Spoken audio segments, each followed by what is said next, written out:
So anyway, when I was walking point, nothing happened. So another guy got to walk point, and I was way in the back. And then I heard some gunfire. So I started running as fast as I could out there. And they were calling me to the front. So I went to the front. They go, they're in this hole. It was like a hole. I went in there and I pulled the guy out. When I pulled the guy out, I carved my name on his chest, my last name, and I cut his ears off.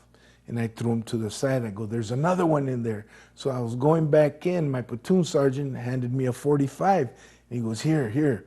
So when I went in the hole, I was right next to this guy. His back was right like this much. But he had his hands like this looking in the dirt. And I put the gun right in his back. And I said, Chu Hoy, on Chu Hoy.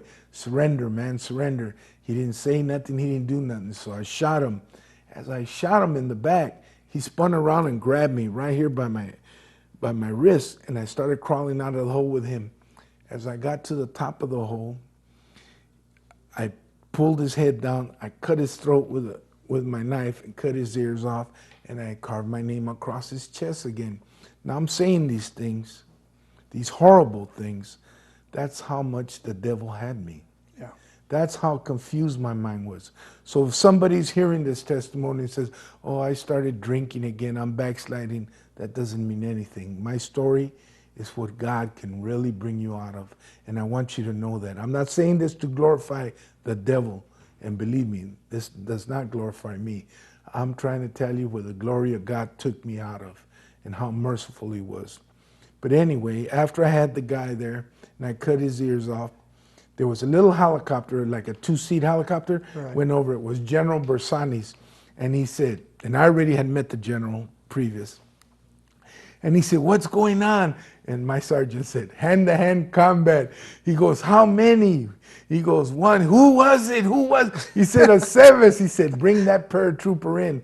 Well, they brought everybody in from division. Right. We all went in there. So we're all getting cleaned up, washing, cleaning our weapons. And they call us out there, and there's a big old line of us, 3rd Brigade. We're standing there at attention. He goes, everybody got a 3-day stand down. Can go to town, go to town or go to the EM club. That's enlisted men, right? Yeah. So and then he goes, except a Seves. Oh, okay, and I looked at him, I said, oh man. So he goes, you're going to the NCO club. That's the old sergeants.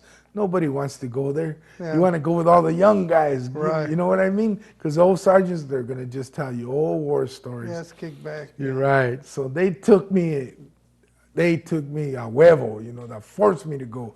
So as you walk in, you have caps, like baseball caps. Right. And you got to take it off as soon as you walk through the door. If you don't take it off, they ring a bell, and then you got to buy everybody drinks.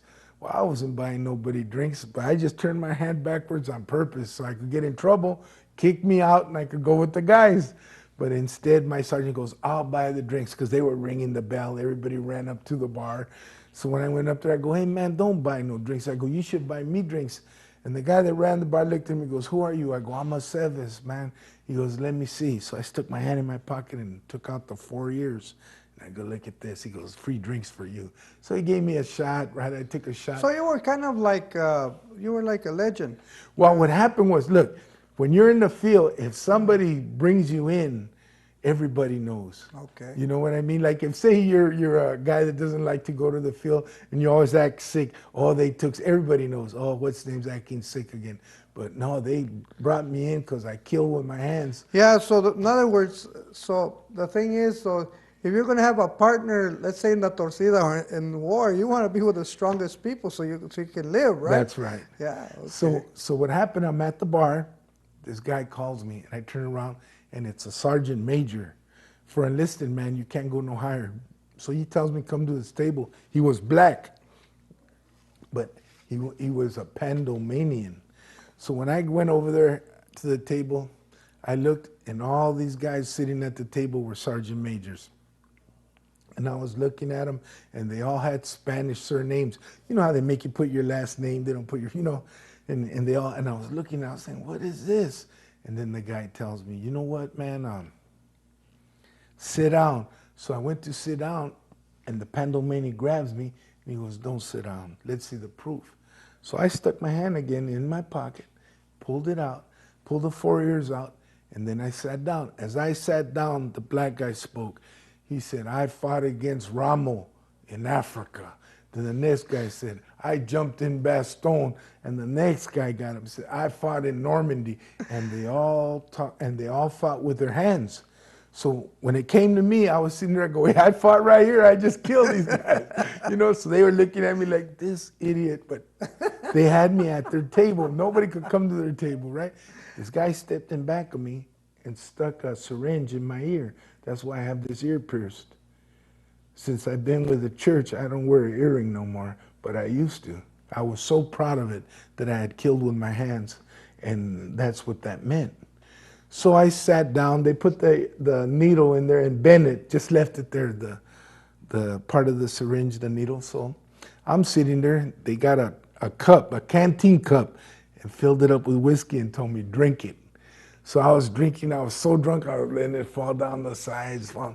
And then a lieutenant walked in. When that lieutenant walked in, everybody screamed, attention!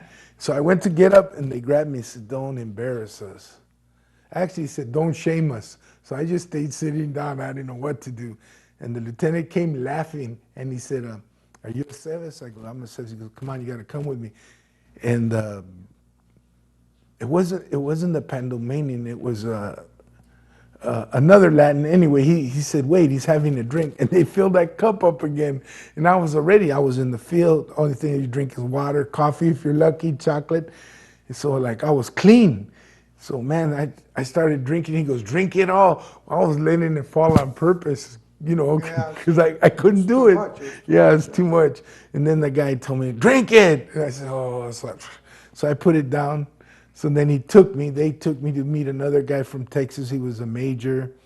And the major told me to stay there that night, that he had 2 women for me. Well, I'd have never seen the women. I knocked out.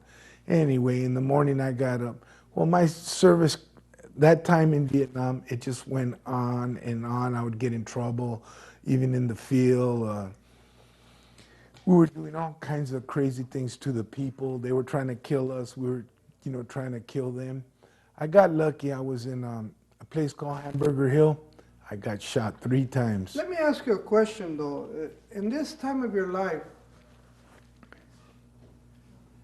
or had anybody talked to you about the Lord Jesus Christ yet?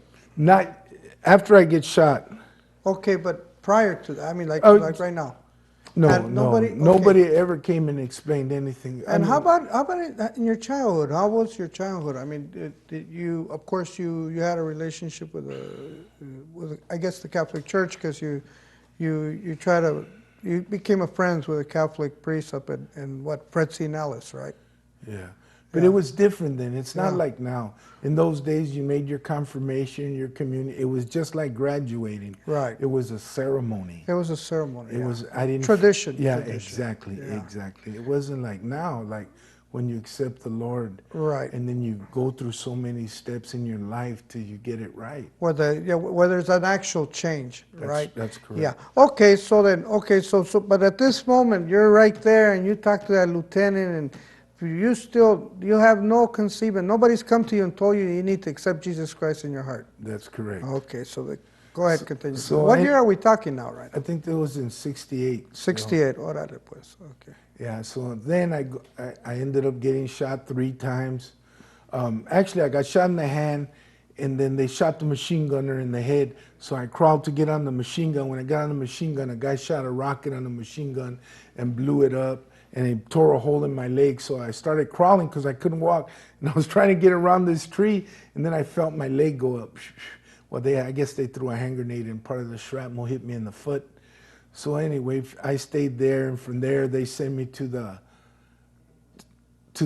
hospital in the field, and the guy told me he couldn't do nothing for me, so they sent me back in the back to a real nice hospital. But then a priest came up to me, and he wanted to cut my leg off. And this guy told me, he goes, they're going to cut your leg off, Al. And I go, no, man, I don't want him to cut my leg off. I got a kid. And then he says, you know what? This is what you tell him. He says, you tell him you're a Buddhist. Because if you tell them you're a Buddhist, they can't cut any parts of your body off, or you can't go to heaven. That means that your spirit will wander forever. So when he told me that, and this priest came and told me, hey, Al, we're going to pray with you. You're a Catholic. I told him, I'm not a Catholic. They just put that on there because I'm a Mexican.